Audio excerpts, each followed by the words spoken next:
The OFS.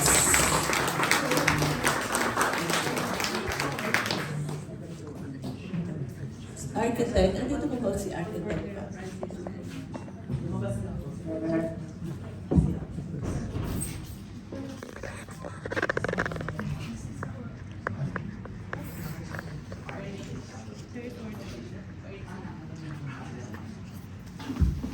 Magandang hapon po sa inyong lahat. Nakakatuwa po na sa unang pagkakataon na sa pake ng Ministry for the Cultural Heritage of the Church and Diocese of Imus ay kasama po namin kayo. No?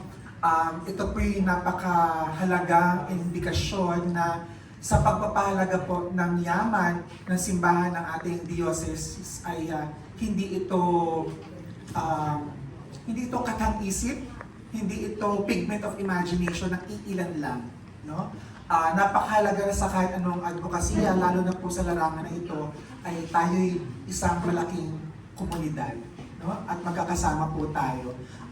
Nabanggit po ni Professor Bernie kanina na may ilang mga templates o listahan na maaari nating gamitin sa tuwing tayo'y sumasabak sa pagdodocument ng ating mga ari-arian or property na bahagi ng kasaysayan, kultura at pamana ng ating mga simbahan. No? Dahil sa ang majority na representation natin ay mga church heritage workers, no? Pamilyar tayo sa mga bagay na ito. Merong listahan or mapping template na available from the NCCA Cultural Heritage Mapping Toolkit, no? At maging ito naman po ay constantly nire-review at pinag-aaralan kung sapat yung content na magagamit, no? Bago po natin sabakin itong pagdagalubhasa sa paglilista at pagdodocument, no? Maging malinaw din po sana sa atin na yung disiplina ng pagdodocument, hindi po dapat ito natatapos sa listahan. Okay?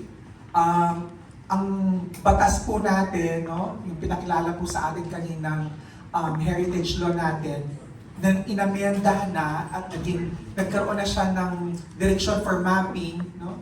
So mas naging malinaw na kailangan gumawa ng listahan, kailangan mag-mapping. Pero karamihan po, ito po yung katotohanan din. Siguro po dun sa ilan po sa inyo na may kakilala sa mga tourism offices, no? Ako, katatapos ko lang din po mag-run ng training sa Department of Tourism sa Central Luzon, no? Ang nangyayari po sa ngayon, ang LGU, pupunta na po sa mga simbahan, no? Para buuhin yung isang listahan.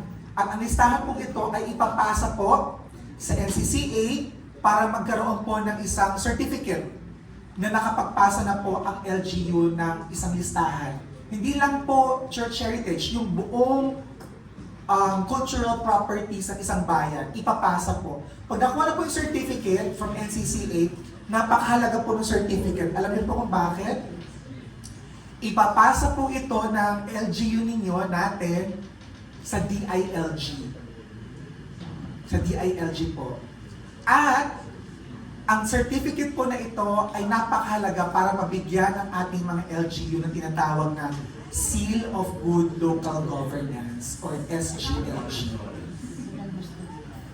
Nagkakamatayan at nagkakandakumahog po ang mga LGU natin para kalabitin ang mga tourism offices. Tapos na ba tayo doon? May listahan na ba tayo doon? Nakuha na ba natin yung certificate sa NCCA? Para within their term ng ating mga local executives, maibida din nila sa atin na, during my term, meron kaming naibigay na nagka-SGLG ang ating bayan dahil doon. At kasama po nitong usapin para magkaroon ng Seal of Good Local Governance ay tila ang pagsasabi na, alam namin na mahalaga ang heritage. Gumawa kami ng listahan eh. There's a count, there's a list, there's an inventory. Tama. Pero sa kasaklapan po ng katotohanan, marami po sa atin natatapos na lang dun sa listahan. Natatapos na lang pag nakuha ng SGLG. Nakatatapos na lang kapag may count na tayo. But what we fail, we as a people, what we fail is to have the accountability after the count. Ito pa pang eleksyon. Tapos pala ng counting, nagdeklara na, asa ng accountability. But that's the reality that hurts, no? At kasaklapan din po, katulad ng mga nakita natin kanina, mga declarations, mga markers, ganyan din tayo. Ang hilig-hilig natin magpa-declare, ang hilig-hilig natin magpalagay ng mga marker, ano ang itsura ng mga marker sa ating mga bayan? May isang marker sa Maynila naman po, no? Nagulat ako, bumibili lang po ako ng barbecue. Inaninag ko yung tolda ng barbecuehan. Aba, nakakabit, nakatali sa isang marker. Kasi bahay pala sa likod mo yung marker. Sabi ko, biruin mo, hindi ka nga ba naman sinuswerte? Dahil ito pala ang national barbecue. Ang pangbansang barbecue ng bayan. Heritage yung barbecue, no? Diba, heritage? Isa nga itong makasaysayang balon-balunan. May marker, yung bahay, tinalian ng tolda, nasa na ang pagpapahalaga natin. Hindi ko na sasabihin kung saan, pero meron akong alam dito sa Cavite.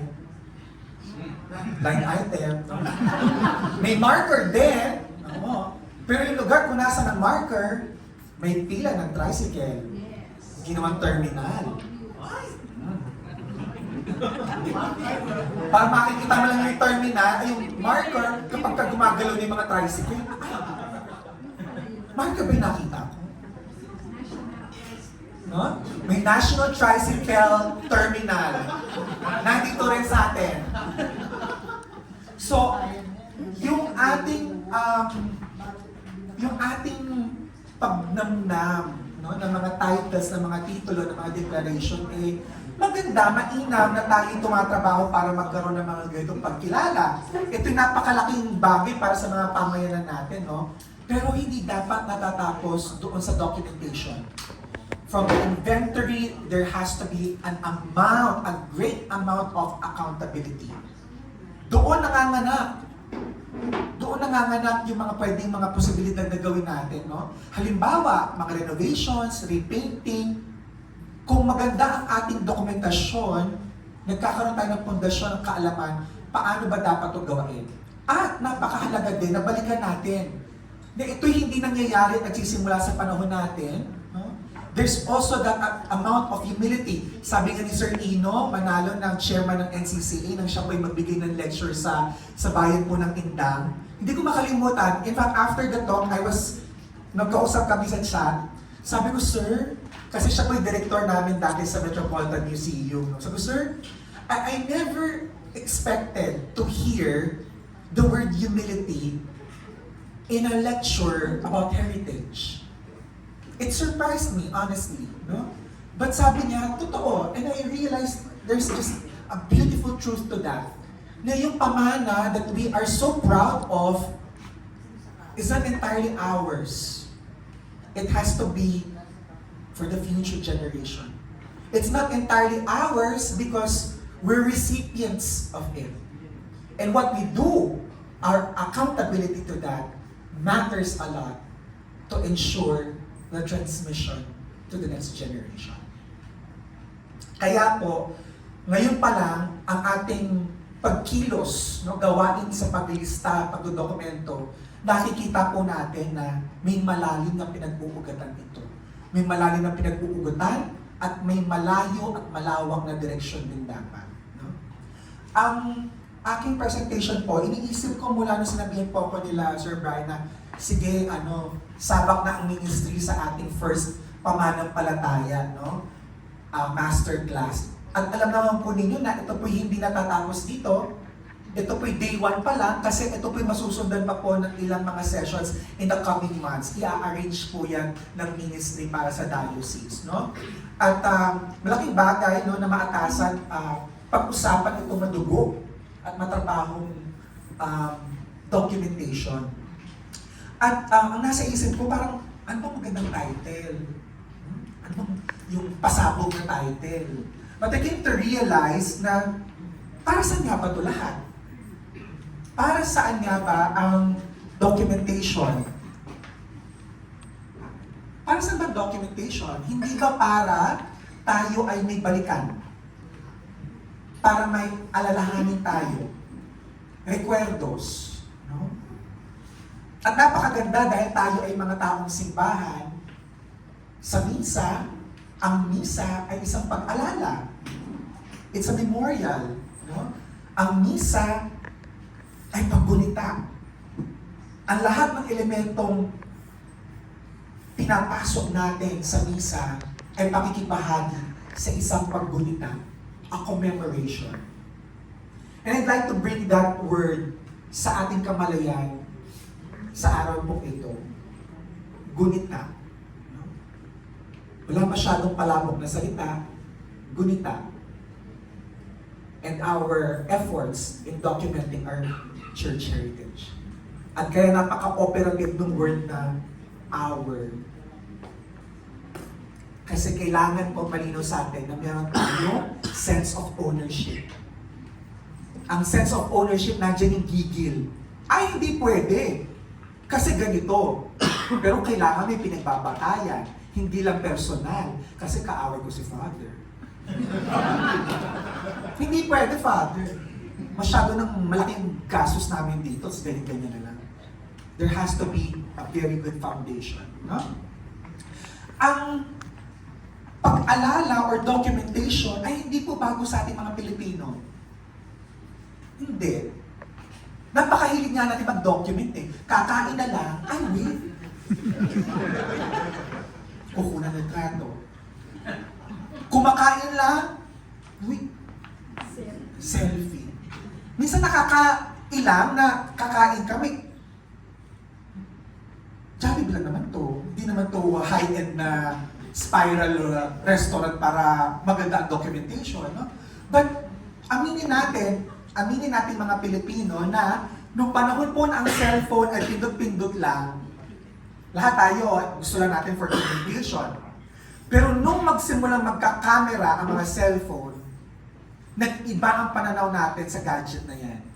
Ginusto natin lahat na magkaroon ng cellphone na may camera. Kaya nga uso hablutan yun eh. Di ba? Kasi gusto natin nagdo-document. No? Ngayon nga iba na po ang level ng documenting kasi vlog na ngayon eh. For today's video, ang person, we love documenting. It has become so natural for us to document things. From our family reunions, even when someone dies and passes away, we document it. Kaya may recuerdos de patay tayo mga Pilipino. And if you go over your old houses, your old families, families keep albums. And albums tell so much of stories. Ang daming paggunita dahil sa mga larawan, sa mga documentation na minamana natin. I'd like to start the presentation with this church. Pamilyar po ba kayo dito? Nakapunta na po ba kayo dito? Ito po ang kung kayo po, dahil tayo naman po lang dito yung mga church heritage worker, no? Siguro ilagay po natin sa ating bucket list na mapuntahan po ang simbahan ito, ang Immaculada Conception Parish ng Giwan Eastern Samar. Ito po ay katangi-tangi na iisa lang po sa buong Pilipinas na may mga bahagi ang simbahan na ang dekorasyon po ay yari sa mga kabibe. Iba't ibang kabibe, shells, seashells, may tiger cowrie, may mga corals po na kulay pula, and even quartz. Yung tipak na parang tawas. This church is an absolute beauty. In fact, it's one of those churches that we have in our tentative list. Idadagdag po dapat natin ito sa ating World Heritage Site na mga churches. Nagkataon lang pong naunahan po tayo ni Yolanda noong 2013. Maalala niyo po na pinabagsak po ito ng Yolanda. But why am I showing you this photograph? Believe it or not po, few years before Yolanda, nag-host po ang Giwa ng conference, no, ng mga church heritage workers. Kasama po doon ang butihing chair ng National Historical Commission, si Professor Regalado Trota Jose, si Sir Ricky. At ang isa pong naging mainit na bahagi ng talakayan ay nang tumayo ang kura paroko at sabihin niya, hindi nga ako pumapayag na kunan ng litrato ng simbahan eh. At doon, sa puntong yon, tumayo din si Sir Ricky at sinagot yung pare. Sinabihan niya yung pare, ang kura, na malaking paglabag sa pamayanan ang hindi payagang makunan ng litrato ang simbahan. Confrontation. Ang kura mismo ayaw pa-document yung simbahan. And there may be a good reason. There may be a good reason. Let's give it to the kura. Dahil hindi naman din lingid sa ating pong kaalaman, no? Kahit dito po sa Cavite, ang daming reported cases ng pagnanakaw. Inside job pa nga minsan. Diba? Ba't kayo titingin na sa iba't ibang mga mesa? Habang may kaso dito Pero napakaselan nung mainit na usapin, no? Hindi mo pa kukunan ng litrato, hindi mo papadocument, no? Pari mismo, at alam niyo naman po sa atin sa Pilipinas, meron tayong kultura na kapag kasabi ng pare, ako hindi mababali. Sige po, Father. Si Father Pierre. Sabihin niyo lang po. Ipaputos niyo lang po. Ganyan, no? At lalo na sa mga probinsya, mas konserbatibo ang approach, no? Naku, wag kang sabi-sabi ng isang pare. Ganyan. Huwag naman lang kasi. Huwag kang sasita ng isang pare. Ganyan. Pare yan. Ganyan. Eh dito sa Maynila, pari na yan. Yan. Mga nakikita pa tayo sa video na, di ba? Nag-aaway. Caught on cam, may CCTV, di ba? Nagkikipagtulakan yung pari doon sa isang manang. Di ba? We know this. We see this. Ibang-iba. At alam natin na may ganung kultura tayo mga Pilipino. Di ba? And in that confrontation, everyone got torn. Oo nga, no? Bakit ayaw ni Father pakunan ng litrato? Eh, for tourism purposes, di ba? So that became an issue. Kailangan ba ng documentation? Natatakot si Father na pag na-document, na-post, nag-circulate, mahahanap at mahahanap ng mga magnanakaw. Ang mga magnanakaw, alam niyo ho, basta gusto nila may paraan. Maniwala ho kayo, kampana sa kalagitnaan ng kalsada sa Siquijor, nanakaw. Paano nakuha yung kampanang pagkalaki-laki sa ibabaw nang hindi nakikita ng mga tao dahil sa gitna ng kalsada? Iba ho kasi yung kampanaryo sa Siquijor. Ang simbahan po nandun, kalsada, nandun sa gitna ng kalsada ang kampanaryo at nandun po yung hinakaw na kampana. You can't just imagine, paano? So kung may gusto, di ba? Alam nyo ha, kinukutuban tuloy ako sa inyo.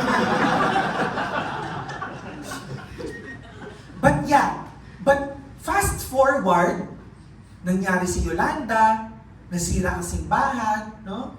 And through the efforts of the National Museum, no, because this is a declared national cultural treasure, nag-pull in ang National Museum natin ng efforts of the community and also foreign specialists para magbuo ulit ito. At sa kagandahang palad, no, napag-aralan din po ng National Museum ang simbahang ito through Sir Angel Bautista of that time, no? At nakagawa ng isang magandang documentation, isang buong libro, pinag-aralan, ano ang bang klaseng kabibiyong nandito? Pati species, Tridacna gigas.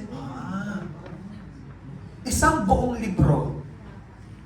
And that's why, when Yolanda happened, we were able, of course, to find ways to restore this because my documentation.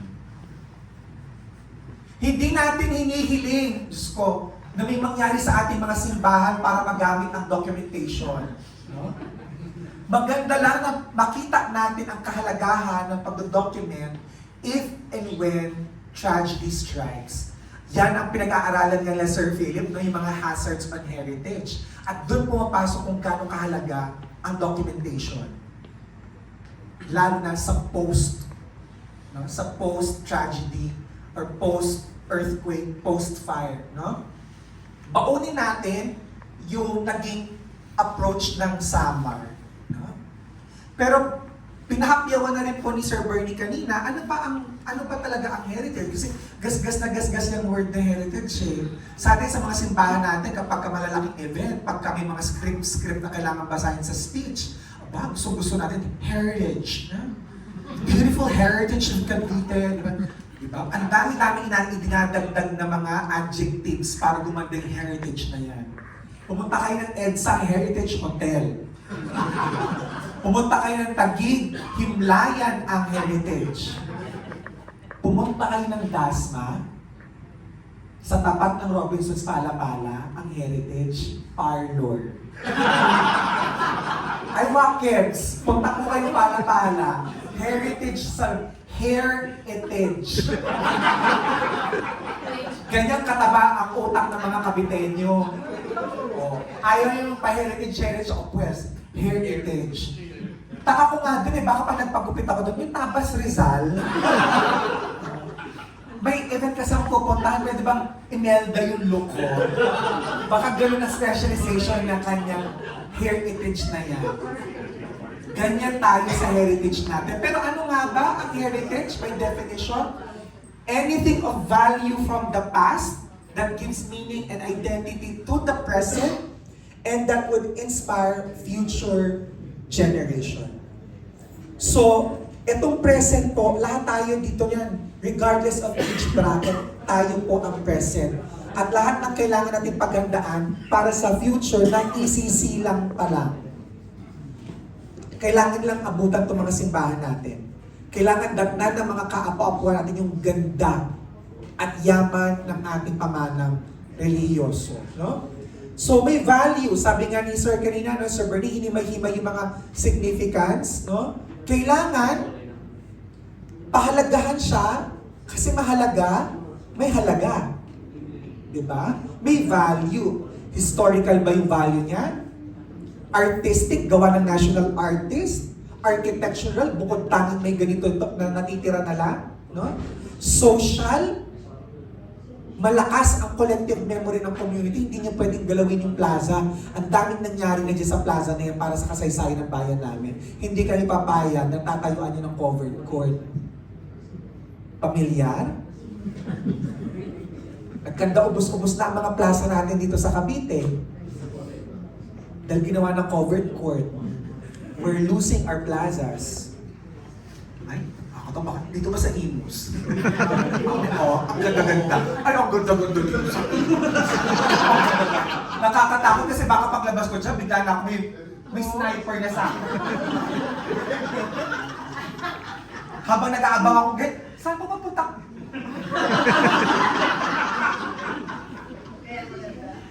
Takot ako.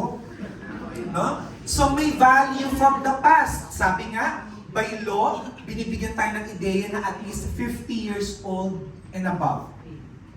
Presumed na siya. No? Kaya nga, pag nagkakaroon ng ganitong diskurso, no? Ay, bahay pala namin, kasi 50 years old na. Ay, yung apartment pala namin. May ganon. May kamalayan na, namumulat na pagka 15 years old pala, no? Kasi nga, maaaring sa tinakbo ng 5 dekada, maaaring may nangyaring mahalagang pangyayari doon. Na bukod tangi. Maaaring may bahagi ang bahay o building na yan na bukod tangi kasi na-surpass niya yung 5 dekada. No? So may value from the past at nagbibigay ng meaning and identity. Alam niyo po, napakahalaga po ng meaning and identity. Siguro po sa mga bayan po natin, meron tayong mga kababayan na nasa ibang bansa na. Pero pag nagpo-post tayo ng pictures online sa social media, ang bilis-bilis nila makarelate. Uy, naalala ko, nung bata kami, nandiyan kami. Uy, di ba? Minsan nga kung sino pa yung nandun sa ibang bansa, sila pa yung very vocal. Uy, huwag nyo sirain yan. Napakahalaga niyan, no? May longing. That's identity. Attached sila, hindi lang out of sentimentality. Ibig sabihin, bahagi nila. No? So yan ang heritage. No? Yan ang heritage. At para simbahan, napakarami natin dito. Maliban na lang of course sa usapin na ang panahon ng Kastila, no? ay mahigit 300 taon, o pasok na agad sila sa value from the past. Bukod tangi ang pagkakagawa, ang disenyo, ang materyales, heritage, without a doubt. No? But, kailangan din natin makita, no, gaya ng pinaliwanag sa ating Sir Bernie, na may dalawang aspekto, pangunahing aspekto. Yung tangible na nahawakan at yung intangible. Ang salitang tangible, nang gaya sa salitang tangere, na napamilyar ba sa inyo ang tangere? Ni God, Jose Rizal, pamagat ay, na ang ibig sabihin ay, so, tangere ay nahawakan, tangible, no? Doon ang etymology niya, no? Physical, built, nahawakan, movable, immovable. Sa panahon po natin ngayon, because of technology and sheer desire of people, ang mga immovable dati mga bahay, ngayon, movable na. Yung mga lumang bahay na panahon ng Kastila, bumilang ng ilang dekada, ilang siglo, akalain nyo hindi na magagalaw. Ayun, nasa Bataan na. So, ang immovable dati, movable na ngayon. No? Maliban pa doon sa mga bagay, silya, inupuan ng obispo. No? Sana pala pinaupo natin si Bishop kanina dito. No? Sa tago na natin to kasi inupuan ni Bishop Ray. No? Movable. No? At napakahalaga din po ng intangible. No? Alam niyo po, maraming bagay na hindi natin na-appreciate hanggang hindi natin nakita kung gaano sila ka-interconnected. Bahay, sinaunang bahay, lalo na dito sa Imus, ang dami, no? Pero hindi mabubuo ang isang lumang bahay kung wala ang indigenous knowledge, ang intangible knowledge. Ang pamimili ng kahoy ng panahon nila. Di ba may kasabihang taga sa panahon? Pamilyar ba kayo sa kasabihang taga sa panahon? Ginagamit yan ng mga Tagalog, no? Ano ba ang ibig sabihin pag sinabing taga sa panahon? Magulang na? In figures of speech, ano ang ibig sabihin? Taga na sa panahon? Mature. Minsan pagka sinabi o ni-refer sa tao, ano na yan? Taga yan sa panahon. Ripe for the picking. No? Pero balikan natin yung konteksto ng salita. Taga sa panahon, no? Ayon sa mga pag-aaral, ay mula sa pagtabas o pagputol ng kawayan. No? Ako po'y taga-gentry, taga-pasong kawayan dos. No? At alam niyo naman ang Malabon ay Malabon dahil sa kawayan. Di ba? Ang pagtabas ng kawayan ay kailangan taga sa panahon. Ang kawayan, pag napansin niyo, pag ginamit niyo, tinapos ng bata pa, nag-split. Nag-shrink, di ba? Hindi niyo magamit ng maayos, no? Maliban doon, ayon sa pag-aaral ng mga arkitekto, ang kawayan po kasi ay kamag-anak ng tubo, sugarcane, di ba? Kaya sa Kastila, ang kawayan ay kanya, cane, no? At dahil magkamag-anak sila ng tubo, saan mo ba kilala ang tubo? Sugar. So may asukal din po ang kawayan. Kaya kapag kabata pa po ito, mataas pa ang sugar, ako diabetic. Mataas ang sugar, paborito pang bukbukin. Nagsisplit, mahina bukbukin kapag ka hindi taga sa panahon. So pagka taga sa panahon, mature, magulang, nag-maintenance na, kaya matibay na, right for the picking. Ang pamimilit na materyales, intangible. Mabubuo ang bahay na luma, maipapamana sa mga kaapakwan if may intangible. No? At ang nakakatuwa, pag nakakita tayo ng mga lumang bahay katulad dito, no?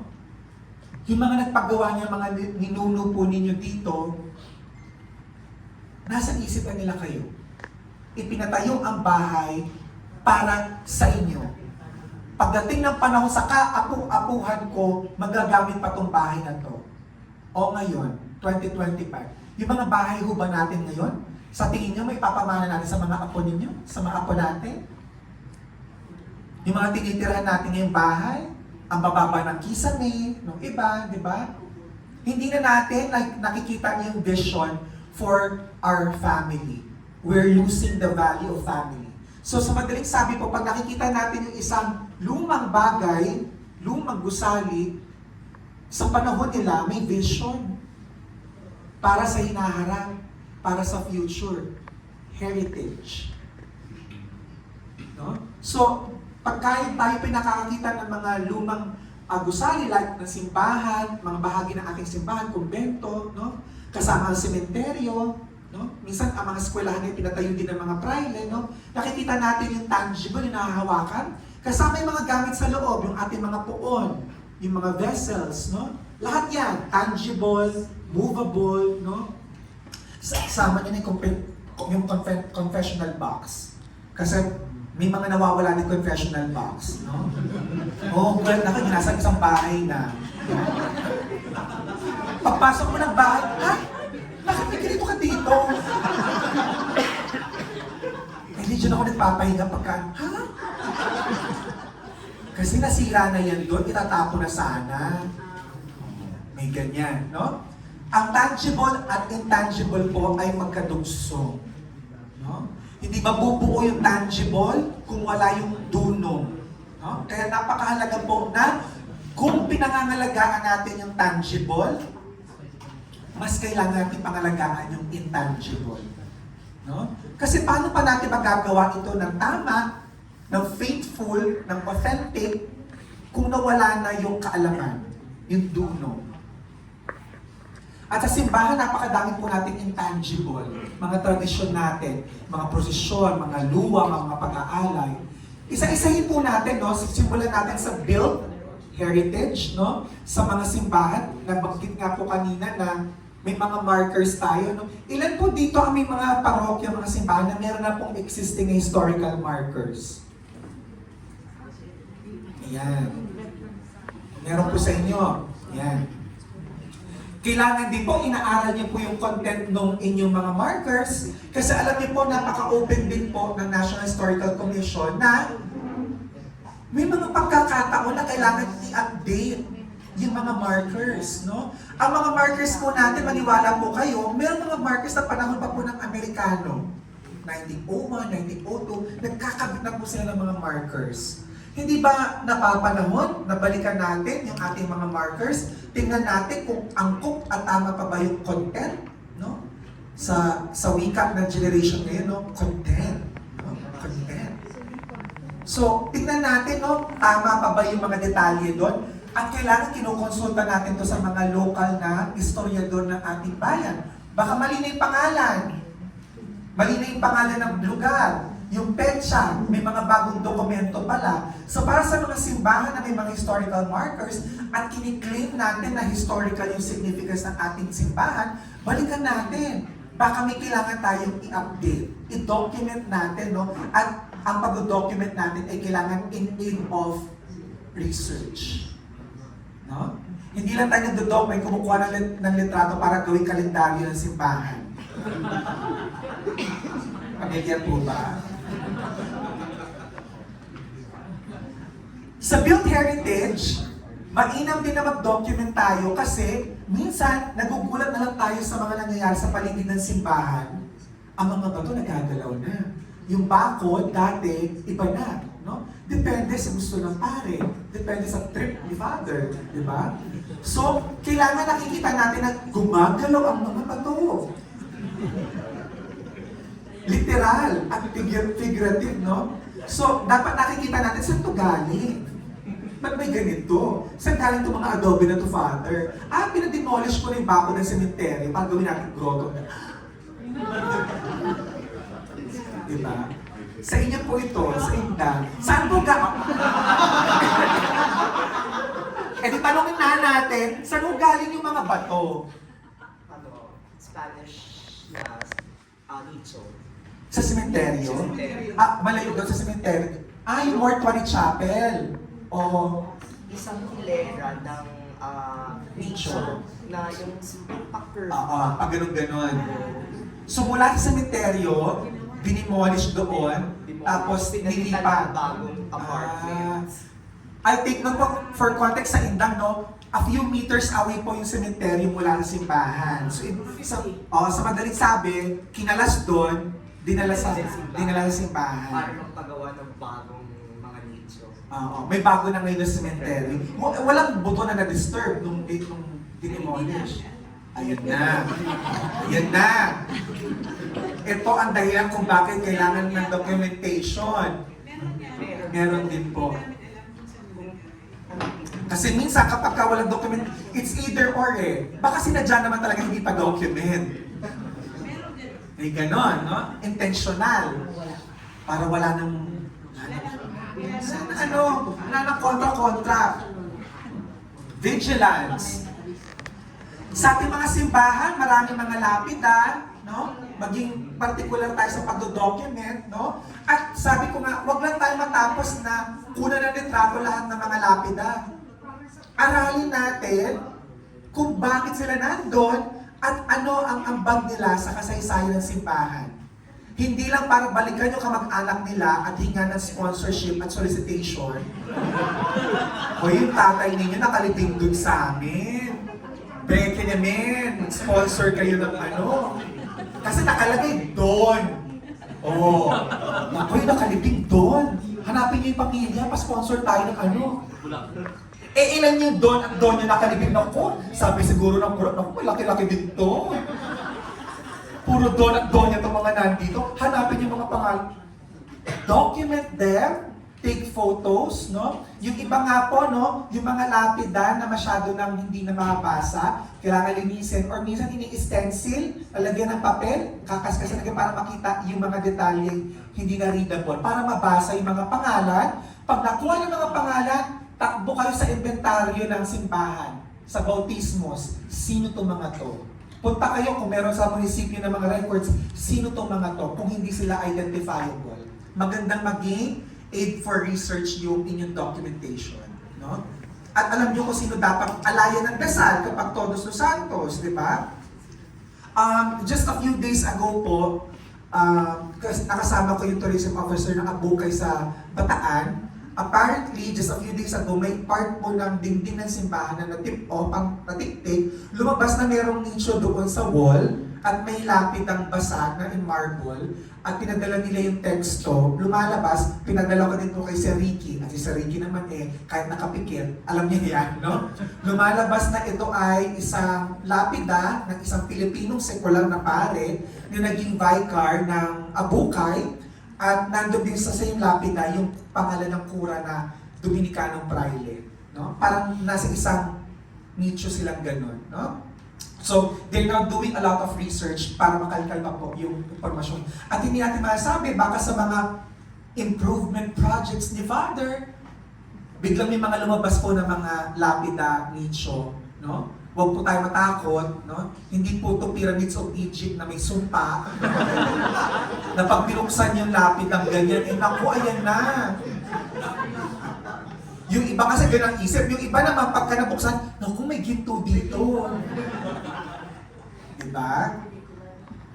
At just to mention, di ba, dito sa atin sa Cavite, kailangan ipagmalaki ng bayan ng Malabon, no? Na mayroong pagkagandang-gandang lapida doon sa may entrance ng simbahan, na lapida ng isang kondesa. Oh, saan pa kayo? May ganun ba kayo? Nagbayabang bigla ang Malabon, no? Pag nag-document din po tayo ng interior ng ating mga simbahan, kailangan naiintindihan din po natin kung ano ba ang kinukunan natin ng litrato. Kapag ka ganito po, mas maganda na kung magdo-document po tayo ng building, ng structures, no, magkonsulta din po tayo sa mga arkitekto. No?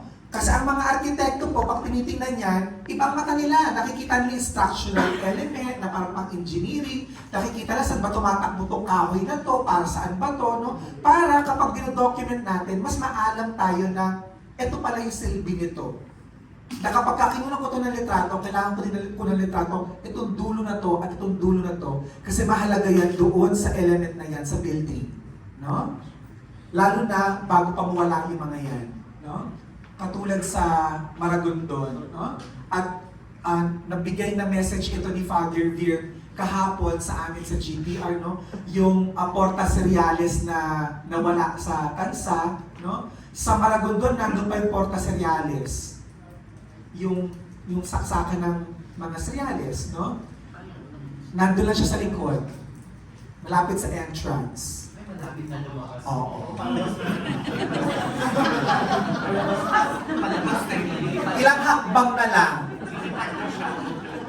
So, ginawa nga natin ang documentation, nasa listahan, may inventory tayo, wala saan yung accountability doon.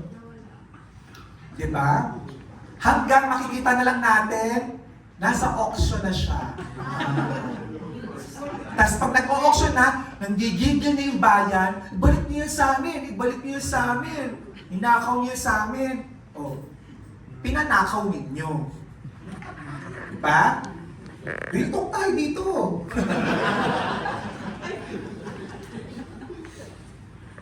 May mga simbahan na kapag dinodocument, ang madodocument nyo na lang, nakaraan. Ang simbahan po ng Pantabangan, constructed in the late 1800s ng mga payong Franciscano, sumusulpot na lang po ang ruins once in a while. Kapag tayo po dito sa Luzon na hirap na sa tubig, pag walang tubig, ibig sabihin bagsak ang Pantabangan Dam, ang Angat, no? At pag bumabagsak po ang tubig, lumalabas ang lumang bayan ng Pantabangan na nandun na po sa loob ng dam. Underwater siya for how many years at sumusulpot na lang pag bumabagsak na po ang tubig. Kaya para sa mga taga-Pantabangan at sa buong Nueva Ecija, hindi nila malaman kung ipagdadasal ba nila na magtagtayot. Kasi pag tagtuyot, walang tubig, ang daming pumupunta sa kanila para makita yung ruins. Pero pagka ginawa naman nila yun, tayo, wala naman tayong tubig.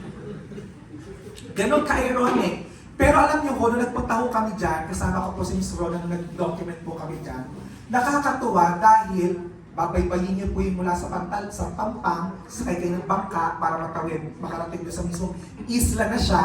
We found out na kahit sumulpot yung bahagi na yan ng Pantabangan, there's a bigger part of the old Pantabangan na hindi na po natin makikita dahil yun yung mababang part ng bayan at forever na siya nakalubog. Pero ang pamayanan, kahit ruins na lang, hitik na hitik sa kwento. Pag nakita nila yung ruins, ito po pag diniretso niyo po ito, palengke na po ito namin dati, ando pa munisipyo, pero nakikita nyo lang bato, pakating lote. Their collective memory is very rich.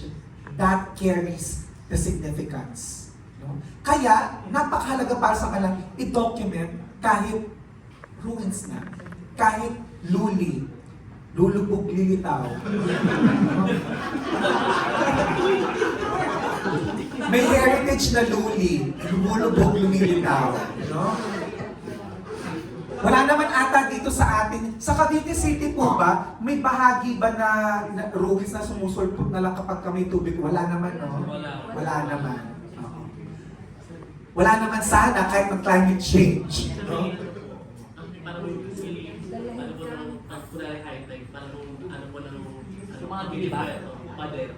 Hindi lumalabas. Bakod, parang gano'n. Bakod to ng mga bahay? O Kasi ginawa siya pantambak ng pantambak. So pag low tide, dumalabas yung mga bricks sa gilid. okay. Saka yung mga old adobe. Ayan, maganda din yung ma-document kasi nga, Luli Heritage. Ayun, oo. One time nga, namiesta din ako sa Soledad. Namali ako ng baba, kasi taga Maynila ka ako, no? Namali ako ng baba. Sa terminal na ako binaba ng bus. So naglakad ako, hindi ko alam kung yung saan orientation ko pa simbahan. Naligaw ako, nakarating ako sa sementeryo.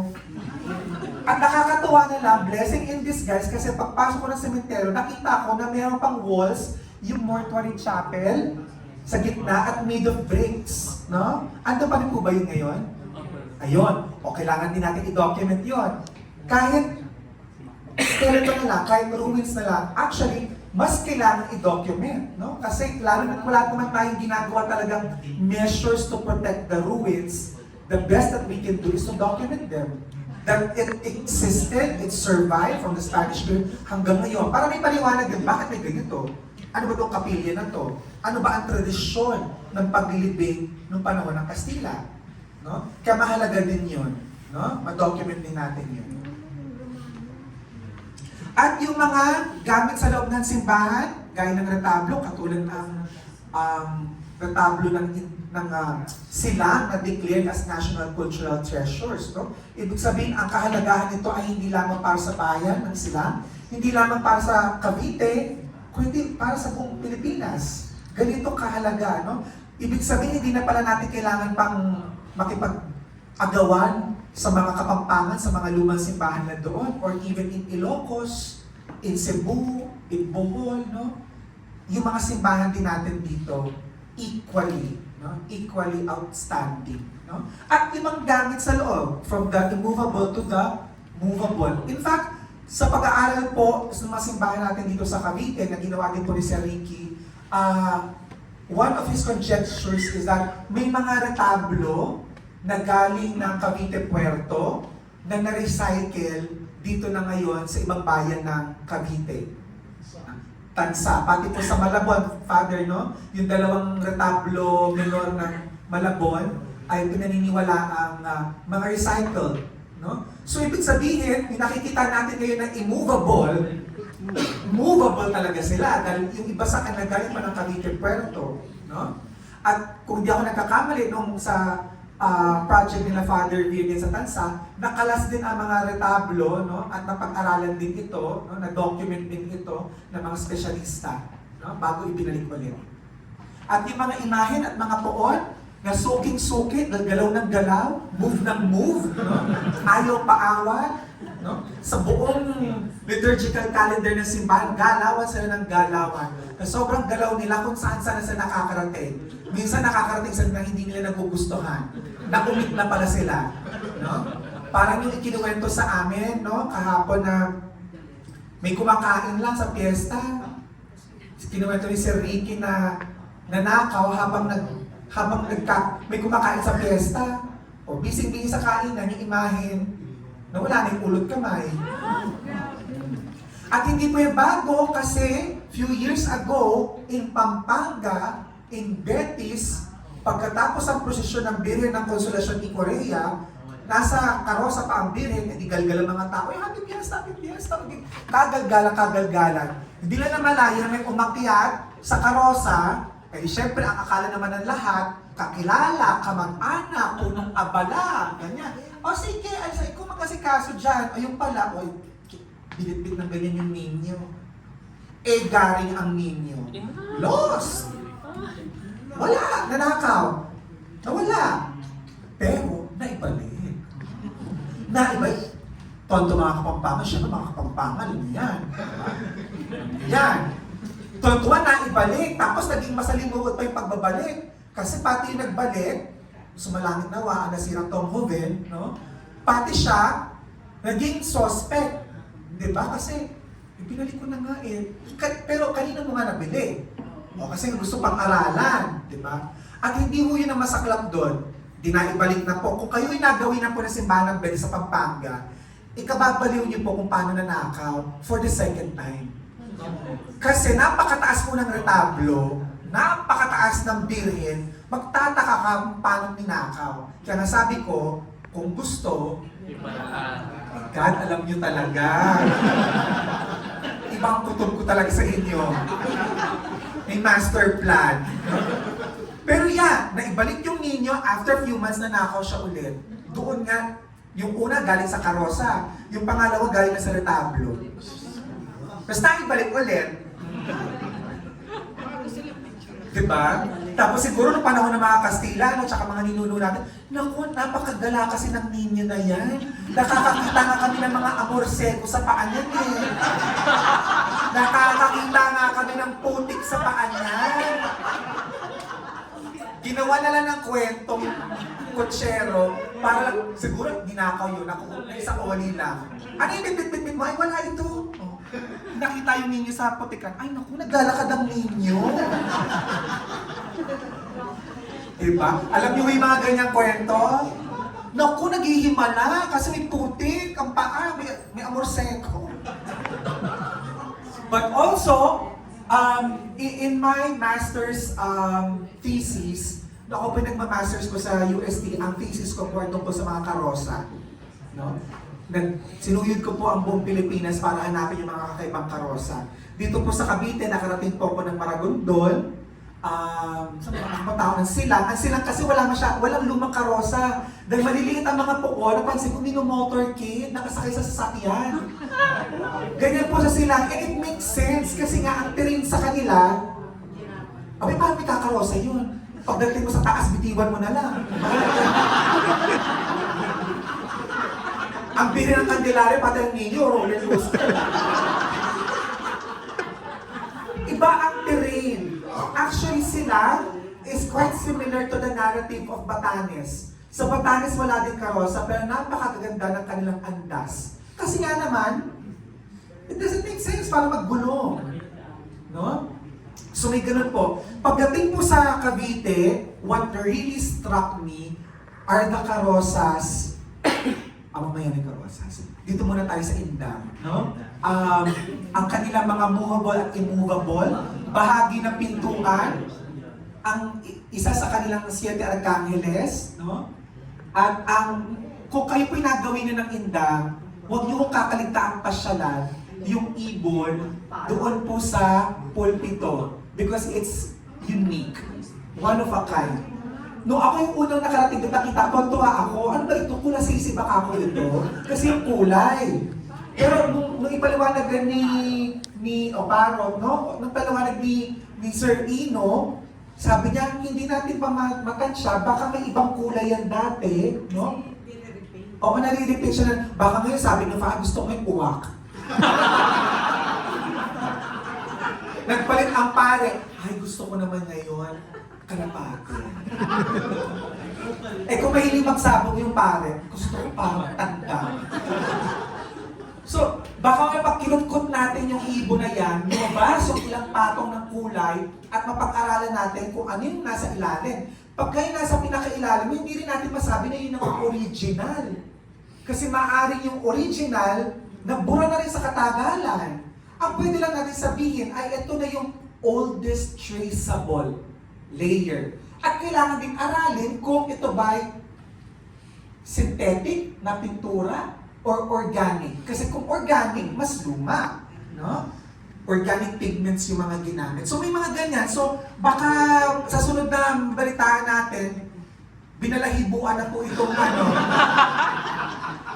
tinabasa na itong ibon sa Inda para malaman kung ano siya talaga. No? So yes, one of the things that struck me for church heritage in Cavite are the karosas of tansa.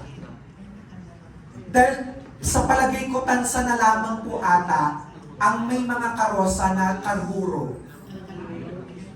At kung di ako nagkakamali, 3 o 4 pang karosa sa tansa ang karburo. Sa generation po ngayon, hindi na po nila alam kung ano ang karburo, hindi na nila alam kung para saan ang karburo. Kaya kapag lumalabas yung apoy doon sa mga birina ng karosa, ay, bakit apoy ito? Bakit hindi bugbilya? But that for me, in my study, it's also indicative of the lifestyle of the community. Kung gaano, alam naman natin na dati kandila. No? Sa Maragondon, I learned na noong nakita ko yung isa sa mga karosang luma ng Maragondon, yung kanilang mga birina, nilalagyan ng kandila pa rin. Well, at least this was like around 10 years ago, no? May kandila pa rin, pero what I noticed very, very unique, nilalagyan po nila ng mga dahon yung loob. Pero sabi ko, ano ito? Para saan? Kasi lahat meron. At napakasimple. Para hindi kumapit yung wax sa salamin. Para madaling linisin. Heritage, may purpose, may wisdom, may indigenous knowledge, no? Ba't kung mahirapan sa kut-kutin yung kandila dun sa salamin, pwede naman lagyan ng something para mas maging madali. Iba yung common sense nila, di ba? Something that we can all learn from. So, may ganito pa sa kandila yung nakita ko sa Maragondon with a beautiful carving na very of the Isabelo Tamping style. Tansa is outstanding dahil 3, 4 ang dikarburo pa. Not to mention ang mga bihis na mga puon na luma sa bayan ng Tansa. May mga aplik na pilak and they're absolutely beautiful. No? Lalo na lang sa Nazareno. Yung Nazareno ng Tansa, Dumayo talaga kay Father Veer pagka Semana Santa. You have to see the Nazareno. It's outstanding. Parang very Mexican yung itsura niya, pati ayos ng buhok. At ang kanyang ang belt, may lettering, Jesus Nazareno. Napakaganda, no? So, yan. Nandiyan si Father Veer, kung gusto niyong sumilit, Father, i-document namin yung Nazareno, no? But of course, that's with the private family. And I'm sure, marami pong parokya ang gumagawa ng mga parang coffee table book, no, na kinukunan ng litrato yung mga poon, nilalagyan ng konting write-up, pinapublish or binabind para maging souvenir program. Maganda din po yun kasi nagkakaroon na ng initiative para i-document yung mga litrato, i-document din yung mga kwento ng mga may-ari, na parang merong napanghahawakan na available na materials na gano'n, no? Pero hindi sa lahat po ng pagkakataon perfect yung ganung klase approach. Kasi minsan may mga pamilyang napaka-sensitive. May mga pamilya talaga na ipagpapakiusap niyo pa lang na pwede bang kuha ng litrato, hindi sila pabor. For many reasons, very personal and private reasons of the family. Which in a way, kung kayang ipaliwanag sa kanila na maganda, kung kayang humanap ng ibang magpapadrino para makuha ang kanilang matamis na oo, so be it. Pero kung hindi din talaga, we can all just respect, no? Hanggat pumapayag silang ilabas ang mga poon sa mga parokya, sa mga araw ng kapistahan, no? At meron din tayong tradisyon na kailangan natin i-document where yung mga patron po natin ay nagbabahay-bahay. No? Umaakit bahay, no? Yung mga banal na akyat bahay yan, no? So maganda na ma-document din natin dahil ito ay pagkakataon ng family at in a way, pinapalakas po nito yung sense of community, no? Parang hindi natin namamalayan, noong unang panahon pa pala, meron ng BEC, no? Doon sa pamamagitan ng pag-akyat ng mga poon, yung Black Rosary, it's actually BEC, no? Yung pag-akyat ng mga poon na ginagawa natin, ito sa Amadeo po nila ito ginagawa, no? At, syempre, yung tradisyon na yan, hindi natatapos ng walang kainan. Lalong-lalo na dito sa Cavite, no? Fiesta o hindi man may handaan. But we have to also understand that our culinary heritage is also deeply connected to our religious heritage. Dahil may mga partikular na luto na inihahanda lamang kapag piyesta o okasyon ng simbahan. One example that I've learned when I was doing my study ay yung kalandrakas. Meron po ba dito na nagluluto po ng kalandrakas? Ayan. No, ang kalandrakas ay nanggaling sa kalandra, no, na dahil sa patay. Sabi nga nung iba, ito yung inihahanda kapag lamay or pagkalibing, no? So yung term na kalandra, no, napunta na doon sa pagkain. No? At ang bukod tanging kakaiba po, alam niyo ho, yung term na kalandra, yung para sa lagayan ng Santo Sepulcro pagka Biyernes Santo, hindi po ginagamit yung term na yun sa Espanya. So it's very Filipino. It's very Filipino and it has translated into a dish dito sa atin sa Cavite. No? Very interesting. At kung ano-ano pa mga potahe dito sa atin, depende sa lugar. Depende pa sa lugar. Sa coastal, iba ang mga handa pagka-fiesta. No? Lalo-lalo sa Ternate, hindi mawawala yung adobong pusit. No? Na yun niluto sa kanyang tinta. No? Ay, nakakagutom to. Pansin po si oo. May narinig. Bigyan sa kuya sa merienda, no? Kasi nga naman pagkain. But here's what I'd like to tell everyone when you do documentation. Let's start with your built heritage, no? Sabi ko nga kanina, may mga bagay at mga elemento na kinakailangan natin ikonsulta sa mga arkitekto. No? Maliban po sa mga arkitekto, kailangan din natin ikonsulta sa ating mga local historians. Kasi dino-document po natin, at pagka tayo walang giya, walang guidance ng mga eksperto, ang dino-document na natin, big-bing. Big-bing lang. Pero kapag ka may mga arkitekto na kasama na dito, na ipaliliwanag nila na mahalaga tong dingding na to. Kasi kung wala tong dingding na to, walang sasalo ng ganito. Ang bigat ay pumapatong dito. Kaya napakalaki ng paliwanag ng mga arkitekto na nagiging bahagi ng ating pagdodocument, no? Katulad ng ginawa namin sa Bungabon. Sa Bungabon po sa Nueva Ecija. Kasama po si Sir Ricky, Jose, at ang local historian po nila doon. At marami po sa ating mga simbahan ang mga lumang kampana, no? Dito meron na pong parang shrine ang mga kampana dito. And this has become a movement in many parishes, no? Ibinababa ang mga lumang kampana, yung iba basag na kasi hindi na magamit, no? Yung iba may danger din, yung bigat doon sa mga mahihina na ng mga kampanaryo, ibinababa, ginagawa ng sarili parang shrine, no? Maganda at nakikita ng tao na mas malapitan, pero siguro isundot na lang din natin, baka magandang lagyan din natin ng paliwanag at kwento, itong mga kampana na to, dahil napakahalaga na naging gampanin ng mga kampana na to sa buhay ng ating mga pamayanan. Mula sa mga piyesta hanggang libing, hanggang sa lahat ng mga warnings na itinugtog ng mga kampana na yan. Caution, dahil uso nga yung pagpapagawa ng mga ganyang shrines, kaliwat kanan may ganyan. Pero gaya ng maraming problema sa Pilipinas, may issue ng maintenance. Nagiging tambakan, yung isang nakita kong ganyan, hinarap-hanap ko pa yung kampana doon sa isang sikat, line item, sa isang sikat na simbahan sa makasaysayang probinsya ng Bulacan. Di ba? So hinahanap ko yung kampana kasi Franciscano yung eskudo na nandun. So kailangan makuna ko ng litrato yun. Inay, pagdating ko kunasan yung kampana, pakapanghe! At sa isip ko talaga, hindi naman pwede sisihin yung mga paniki dito. Hindi naman paniki ang nagpapanghi sa lugar na to. Inihian din talaga. No? Kaya, asan yung accountability? No? MEMA project lang. MEMA may paggawa lang na shrine. No? So when we document, we look at the object, we study the details.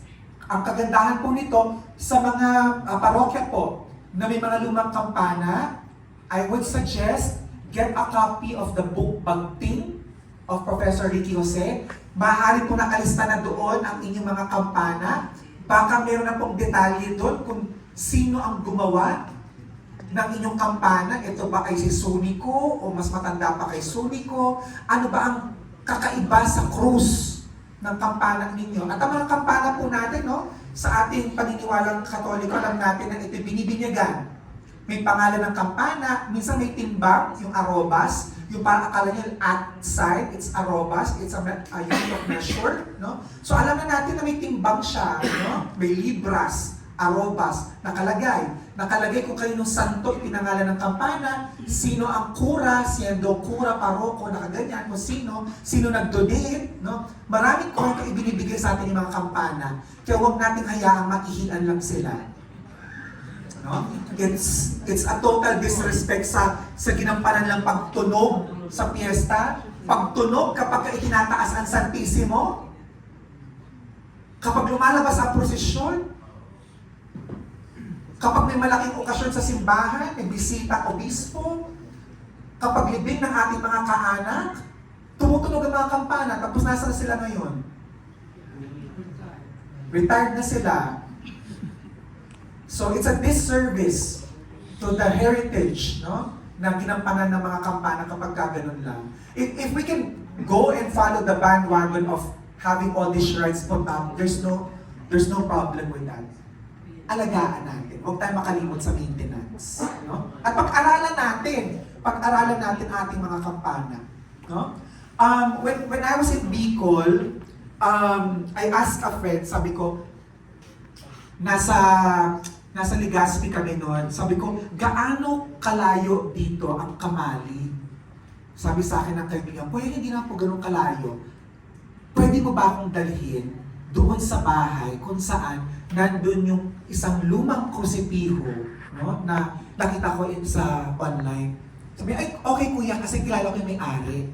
Sabi ko, edi, sumakay kami ng bus. Nakatayo na nga kami sa bus eh. Partida na, basta makarating lang ng Kamali. And the family was so kind to allow a stranger to go there. And I had to document it because sa mga imahen at pag-aaral ng mga religious images, sa palagay ko ito'y bukod tangi na krusipiho kung saan ang kanyang krus ay nakapilipit ang disenyo. No? And in many cases, I find this strikingly similar to crucifixes and mga Nazarenos in Latin America. Argentina, no? Sabi ko, Ecuador, ganyan. Sabi ko, ganito pala sa Pilipinas, no? So, binubuhukan siya ng buhok ng tao, pero may ukit siya sa loob. And interesting na doon sa paanan ng krus, may isang character pa, no? Ang hirap lang ituwid, kasi para sa paniniwala ng mga taga doon, si Mama Mary daw yon kasi dolorosa at the foot of the cross. Pero pagka in-examine natin yung statue doon sa baba, nakalugay yung mahaba niyang buhok. At siya'y nakapaupo. Sino kaya yon? Si Magdalena. No? Pero para sa kanila, no, yun ang tingin nila. Kaya hindi rin pwede na kapag pumupunta tayo sa mga pamilya para mag-document, na parang napaka-all-knowing namin. Mali ho yan. Hindi ho yan Santo Niño, Barbie doll po yan eh. Mga frustrated mag-alaga ng Barbie nung kabataan nila, kaya nung lumaki nag-alaga ng puon. Lahat na ng kabarbihan, nasa mga puon na. No? So napakahirap, sabi nga ni Angela Bofill, break it to me gently. Paano natin i-break it to me gently doon sa mga may-ari ng mga puon na matataas ang sinasabi sa pamayanan. Mayaman, kamag-anak ni mayor, sponsor ng simbahan. Paano natin maitutuwid yung ilan sa mga gawin at paniniwala nila na may sablay. At ang masaklap dito yung sablay ay mali sa katuruan ng simbahan ng pagiging Kristiyano. That's something that we need to work on. Kaya yung pag-document, hindi lang yun para mapicturan, pero maging basis ng pagtutuwid. No? Kaya nung kinunan ko ito ng litrato, ang ginawa ko, pinakitaan ko sila ng picture, yung mga paintings na makikita yung imahe ni Magdalena kung saan nakalugay ang buhok. Sabi ko, actually po kasi ang Birhen, hindi ho hagaan na ipinapakita ang buhok. It's modesty na kailangan nakabelo ang mahal na Birhen. Kaya yung ganito pang haba, nakaganon. Sabi ko, tinan niyo po itong painting na to. No? We have to do things one step at a time with respect to them. Kasi that has been their long conceived and accepted idea. Utay-utay, dahan-dahan, we'll get there if they feel that we are also respectful, no? And that we mean the right thing to correct them, no? Pag nag-document din po tayo, we can be very creative. Lalo na pagdating sa size. Maniniwala mo ba kayo na itong nakikita niyo po, ako, saan nga ba yung mahal na Birhen ng Makulawin? Familiar po ba kayo doon? Santa Cruz, Laguna. Sa Aglipay ito, no? Aglipay. Pagbukas ng kahoy, may bahagi ng kahoy na may anino ng Birhen. Sa amin po sa Parañaque, meron kami mahal na Birhen ng papaya. Nasa isang pamilya. Dahil yung mga ninuno nila, pagbukas daw ng papaya, may imahe ng mahal na Birhen sa loob. Ay, hindi ko nagbibiro. Meron ho talaga. Dinadala ho yung imahe na birina, nakaurna sa simbahan pagka-piesta po nung Birhen. Eh, syempre, ang daming bersyon. Ako, baka naman may nagpasok lang ng ganyan din sa papaya. Nung bata-bata pa yung papaya, pinasok na ganyan. Eh, hindi. Ano na talaga ng pamilya eh. Ay, naku, ang lola namin hindi magsisinungaling. Basta magbukas niya ng papaya, nandyan yung Birhen. At lumalaki ang Birhen kasi dati gano'n siya. Yung buti lang ng buto ng papas, ganito siya ngayon. Ay, lumalaki nga. Sa Eastern Samar po, magugulat kayo. Itong Birhen pong ito, Immaculada Conception, di ba? Ay nakuha sa loob ng alimango. Yes. May alimango daw, according sa kwento, sumama doon sa lambat. Eh ayaw nga hulihin ng mga isda, binato niya ulit. Nung pagkuha niya ulit, nakilala niya, andun uli yung alimango. Eh siya sige, ulihin na kita. Tapos pagka-uwi niya, niluto. Nung nagkukulo na daw, gumagano-gano daw yung alimango. Kaya kinukutuban siya na, may kakaiba dito sa alimango. At pagbukas ng alimango, syempre, hindi lang tumaas yung BP niya doon sa aligi, di ba? Ikipinanghina niya talaga na nandun ang isang imahe ng mahal na Diyos sa loob ng alimasa. Kaya, nandun po ito sa kapilya. At para maniwala kayong galing siya sa alimasag, ayun po yung alimasag, yung kulay orange. Yung orange na shell ng alimasag, nandun po sa urna niya. At para magkaroon ng ideya tayo, no, kung gaano siya kalaki, ito po yung piso. Ganyan lang siya. So when we also do our documentation, again, we can be very creative when we do scaling of sizes. Kung wala tayong dalang ruler, kung wala tayong panukat, we can be very creative. We can use coins, we can use a ball pen, para pag kinuha natin ng litrato, katabi, may idea tayo na, ay, ang liit pala niya. No? Aba, kung meron kayong dala-dala laging medida, ay, winner. Para eksakto talaga. May mga ganyan talaga, ready, Boy Scout, Girl Scout, no? So this is a unique way of scaling, of taking photographs with a scale, no? Coins, no? Kasi pamilyar tayo sa sukat ng barya. Also, sabi ko nga kanina, our documentation should also be in aid of research. Kailangan, sabi ko nga, hindi ito pang-kalendaryo. Alam ko po, napakaraming parokya na nag-i-invest ngayon in getting studio photographers to document everything. The retablo, the santos, the vestments, the vessels, no? Mainam yon. Mainam na mayroong professional photographers to do that. Magsiset up pa sila ng studio, that's very nice. At ang daming pwedeng paggamitan ng mga photos na yon. That's okay. That's really, really good. No? We should be doing that. Pero maganda din, no, na yung nakuna ng litrato, nagagamit sa pag-research. No? At minsan, kailangan din mag-research muna bago makukuha ng litrato. Para alam eksakto kung ano yung kukuha ng litrato. Ay, ito yung nabasa ko na ganito. Ganito na palang itsura ngayon. 10 years ago, iba pa siya doon sa libro. Ngayon, ito na siya. So, I need to document it. No? So, tayo din, when we do our independent documentation of our church properties, whether we like it or not, we have to do research. Magbabasa tayo. Huwag na natin i-level up muna yung mga magbabasa pa tayo ng Kastila na mga records. Huwag muna doon. Kunti-kuntiin lang natin. No? Doon muna sa kaya natin. No? So, one exhibition I saw at the Ayala Museum, na-bother ako kasi may documentation dito ng litrato, a photograph of a convent, tapos meron dito parang scapular or parang medal. But what bothers me, una, sabi kasi dito, I think this was immediately after the pandemic supposedly itong litrato, the actual photograph, would have been flown from Spain, I think Spain, to the Ayala Museum, ilo-loan ng Ayala Museum for that exhibit, na hindi nangyari dahil nga sa restrictions, no? Kaya photograph, parang reproduction na ng photograph din nandito. Pero nakakagulat, may sinasabi doon sa caption na similar pendants in the Philippines were Carmelite convents such as the 18th century image of a Carmelite convent in Manila.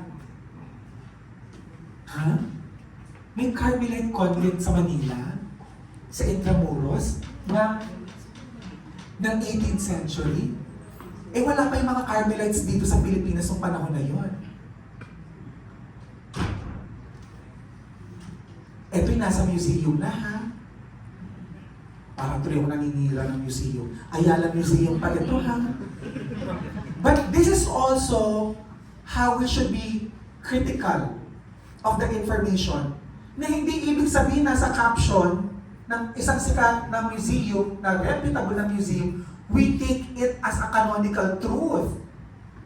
Kasi it can still be a mistake. Kaya ako, sabi ko, parang wala naman. Wala naman convent ang mga Carmelita sa Maynila. Wala pa sila dito.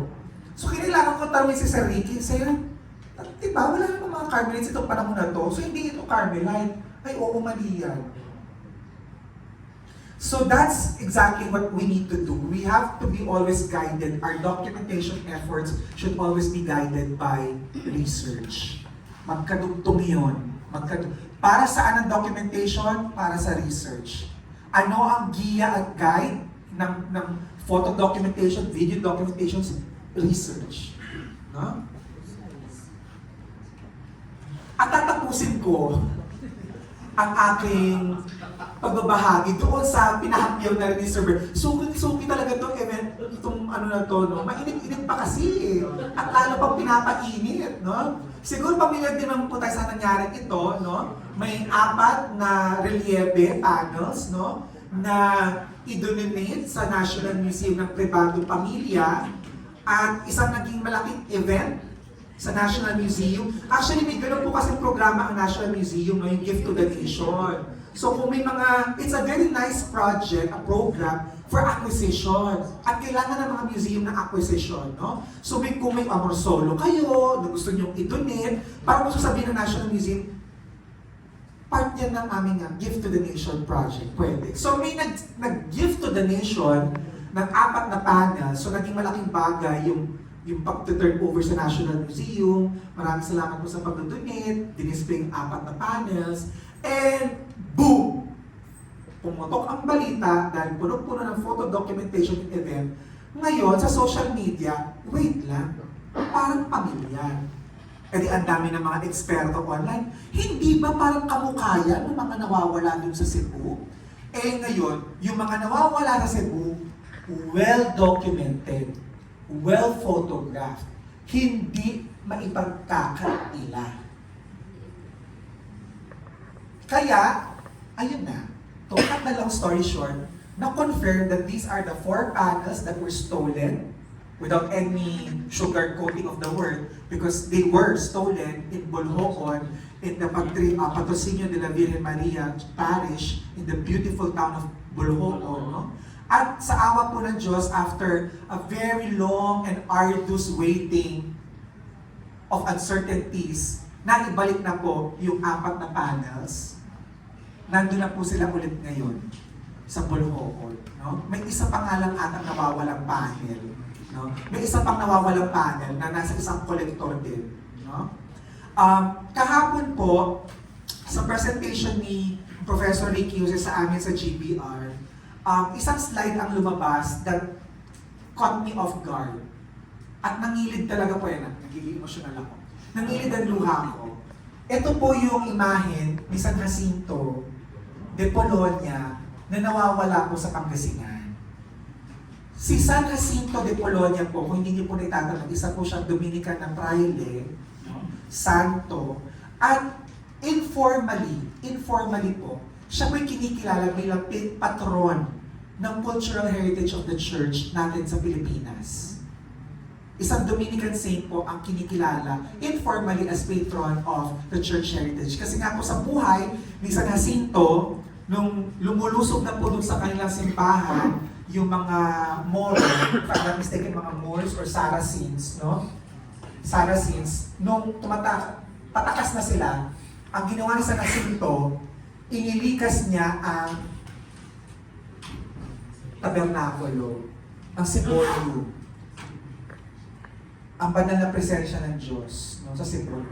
Nilikas niya, yun ang unang-unang niyang kinuha sa simbahan para itakas, kinuha niya.